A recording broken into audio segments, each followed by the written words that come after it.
through his enormous grace. This is the person who comes as Krishna, and as Arvar says, he lets himself be tied by the short knotted string. Kandinas Chiritamina, so that short string. That is the paradox. Not paradox in terms of logic, but paradox as wonder. And when Yashoda looks into his mouth, she sees a little child who's eating mud. But this is the God who sustains the entire universe and the multiverses, so to speak. So this is the paradox of the Supreme Brahman. This is the paradox that Ramanuja conveys in his beautiful way of thinking. Although he talks greatly, in great detail about the devotion between the deity and the devotee, Ramanuja also speaks in philosophical terms about the relationship between the soul, between Brahman and the human being and all of creation. People recognize the Upanishads in that, but it's very strongly, as we all know, it's the Dravida Vedam that comes through it. Nammarvar's famous verse, Tidavisham Peruvadi, Nevalam Devamishai, that verse is the adi, is the base for every word that Ramanuja says here. When he says that he is, in the translation for those who don't know the Tamil here, it is he who hidden pervades the body.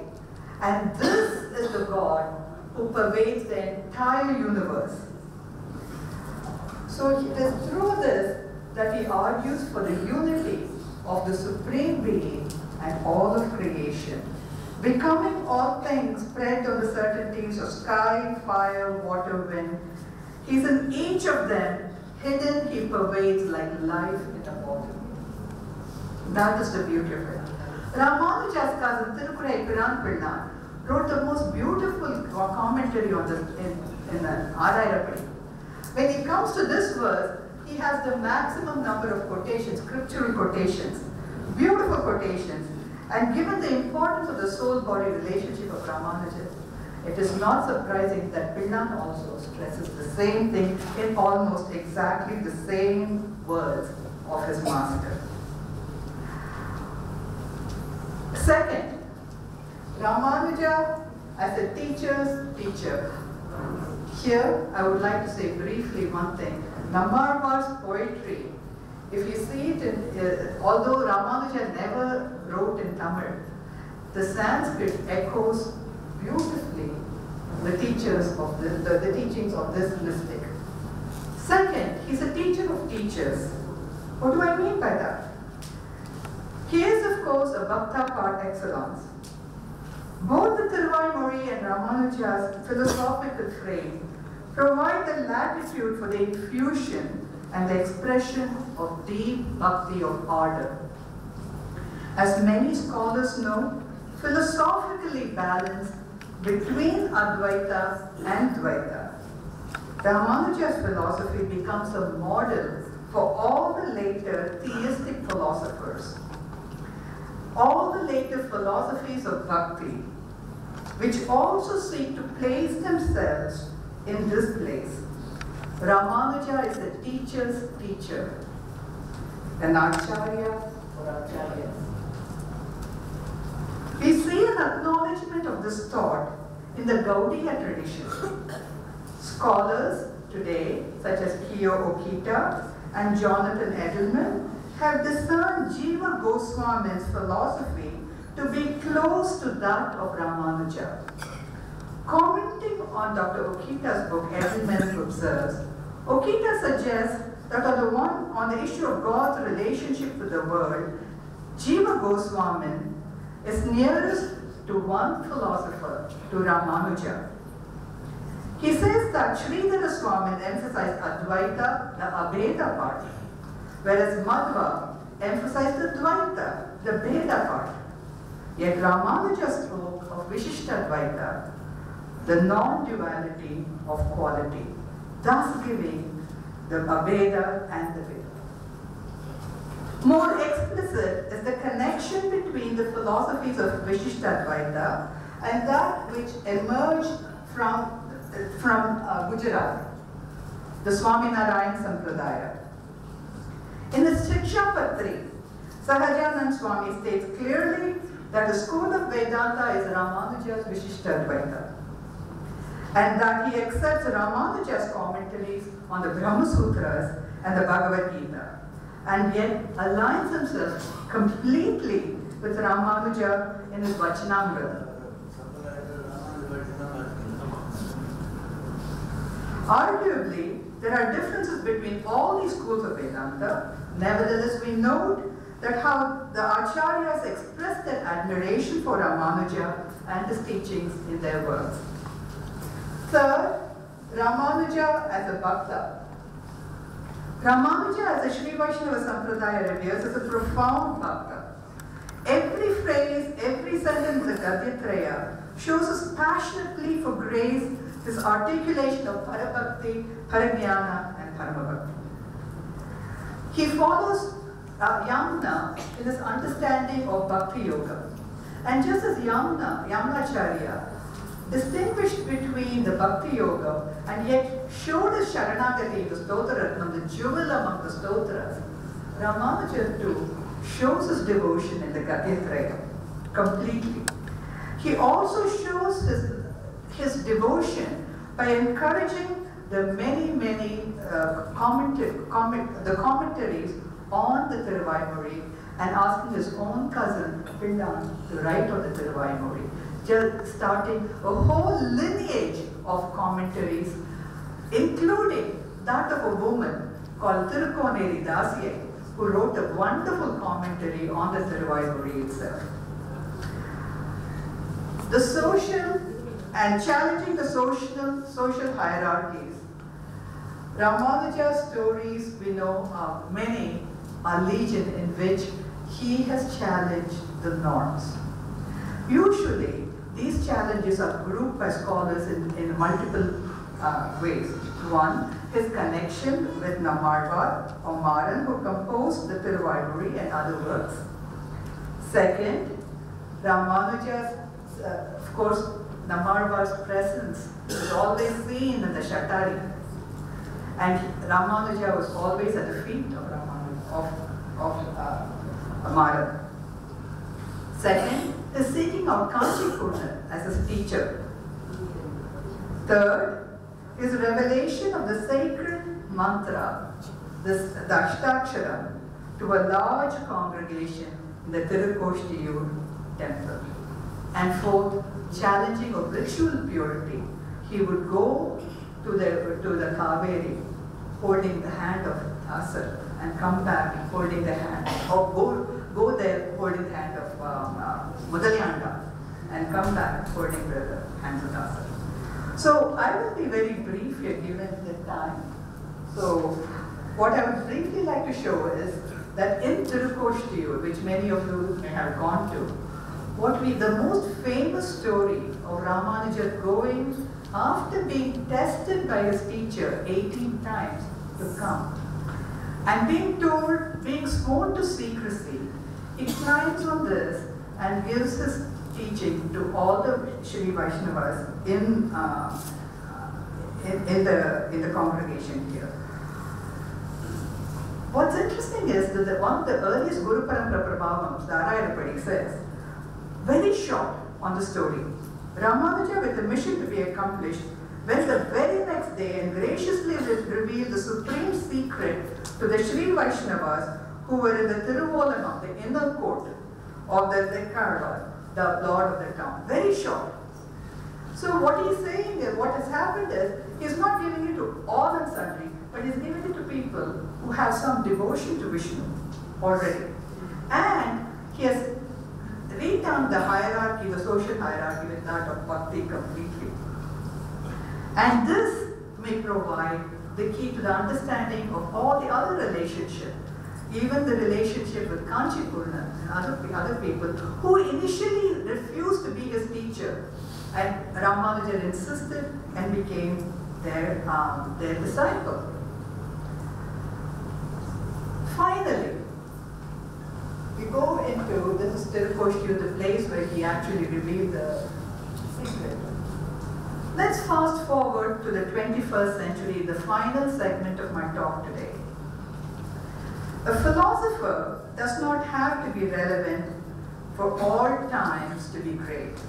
Nevertheless, there has been a continuous stream of teachers over the centuries meditating on the sacred words of the teachers to the lay people. We live in an increasingly fragile and fragmented world. We face religious, racial, and ethnic tensions. We're filled with prejudices based on particulars of birth. We've created environmental and ecological problems. And astrophysicists tell us that far from being the center of the universe, our galaxy is an extremely small, unremarkable one in an insignificant part of the universe, which is only one of multiverses. It's enough to test the patience of any saint. Would a philosopher theologian, even one who has prospered for 1,000 years, be relevant today? The answer, to put it simply, would be yes.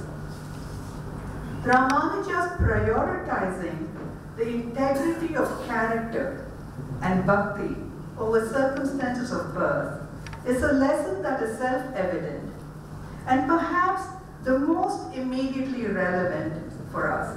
Our work is cut out of the world.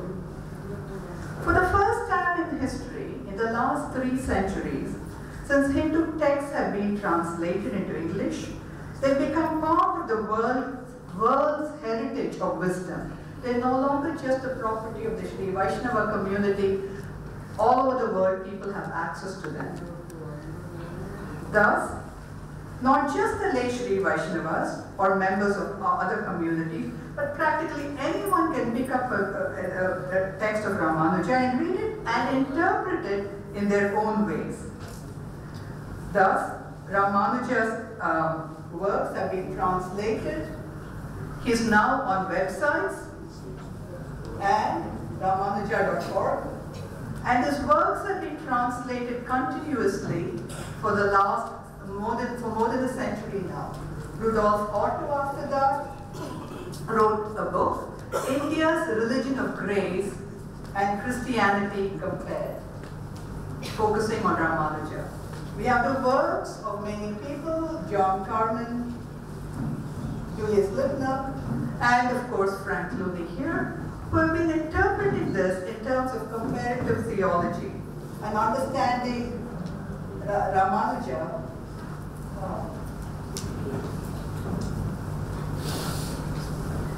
But today, a small but a focused group of scholars have noted the striking similarities between the French scientist and theologian Pierre Teilhard de Chardin and Ramanuja. They speak about the fire of love for God and the crisp philosophical structures, which is an excellent place to start. Ursula King and Anne Hunt Oversea, among others, speak about the ideas of panentheism that we see in the work. The panentheism, who speaks explicitly about. So this becomes a starting point in comparative theology. When people use the words, the philosophy of Ramanuja, to understand other theologians in Christianity, and especially the Shariri Shariri Bhava. So this work has been very big now. It is here that the Shariri Shariri philosophy, with which we began today's talk, becomes special. Both in terms of the larger philosophy, as well as in personal devotion, the place of Bhudevi and the sacredness of the universe, that is even Achit, as the body, as the Sharira of Brahman, becomes important. When one is to respect the Lord's Tirumeni, both the forms in which he pervades and transcends the universe, that is, the Divya Mangala Vigraham and the Divyatma Swarupam, are significant. Can this encourage us to be more environmentally conscious. This line of thinking in the Christian context has been explored by the eminent theologian Sally McFain. And she and Patricia Mumi have written about the connections of Ramanuja's philosophy and also the earth, how it can be environmentally. Shall we not respect the Bhudevi, respect the earth, just as we have respected Shridevi?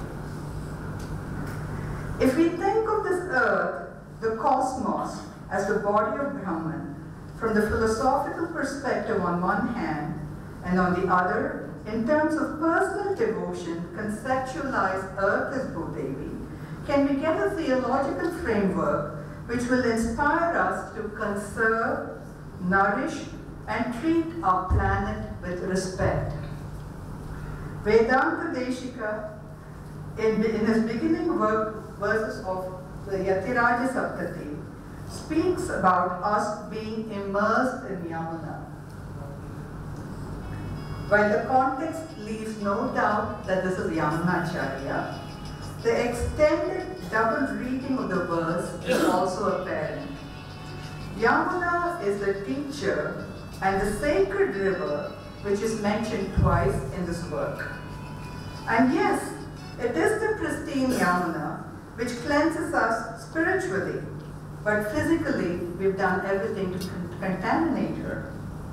And perhaps with newer applications for Ramanuja's far-ranging thought, we can be motivated to clean the polluted rivers and the world in which we are, and such that we become immersed in the waters of Yamuna the river and Yamuna the teacher philosophically.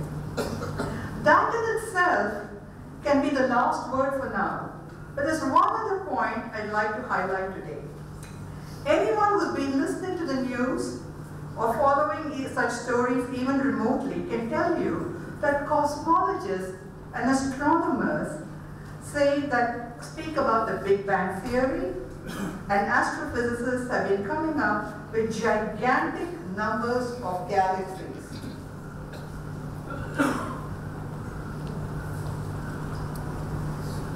The size of the universe is mind-boggling. The galaxy in which our sun is one mediocre star is pretty remote and insignificant.